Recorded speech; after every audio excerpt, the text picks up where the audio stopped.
हा आक्रोश एका हतबल बापाचा आहे, ज्या बापाने काही तासापूर्वीच आपल्या चिमुकल्याला हातात घेतलं होतं. आज त्याच्या समोर त्या निष्पाप लेकराचा जळून राख झालेला देह आहे. अमरावतीच्या महिला रुग्णालयातील एनआयसीयू विभागात अचानक आग लागते आणि 3 निष्पाप असहाय्य जीवांचा होरपळून दुर्दैवी मृत्यू होतो. हा अपघात मुळीच नाहीये, हा प्रशासकीय नाकर्तेपणाने आणि बेफिक्रीने केलेला थेट खून आहे. धक्कादायक बाब म्हणजे 2022 मध्ये याच एनआयसीयू वॉर्डात व्हेंटिलेटरमुळे आग लागली होती. तपासाचे देखावे झाले, उच्चस्तरीय चौकशीचे आदेश सुटले, अहवाल मागवले गेले, पण त्या अहवालाचं काय झालं? ते अहवाल मंत्रालयातील बेजबाबदार अधिकाऱ्यांच्या फायलीखाली काढले गेले.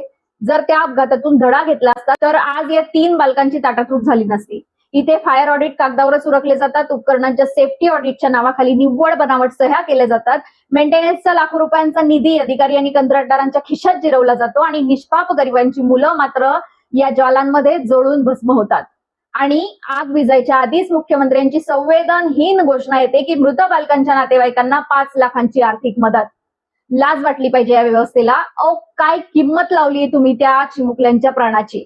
ज्या आईने 9 महिने मरणयात्रा सहन करून बाळाला जन्म दिला, ज्या बापाने त्या लेकराच्या भविष्यासाठी स्वतःचं रक्त आटवलं, त्या आईवडिलांच्या काळजाचा तुकडा हिरावून घेऊन तुम्ही 5 लाखाची भीक त्यांच्या अंगावर फेकताय का? 5 लाखाच्या नोटांनी त्या आईच्या दुधाची आणि बापाच्या दुःखाची किंमत चुकवता येईल का? सरकारी रुग्णालयांना मृत्यूचे सापळे बनवणारी ही भ्रष्ट यंत्रणा आता 5 लाखांच्या तुकड्यामागे स्वतःचं पाप लपवू शकत नाही.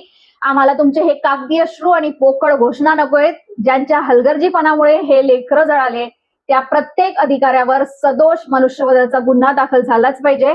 त्यांना थेट तुरुंगात डांबलंच पाहिजे. तुमचं यावर काय मत आहे ते मला कमेंट्समध्ये नक्की सांगा.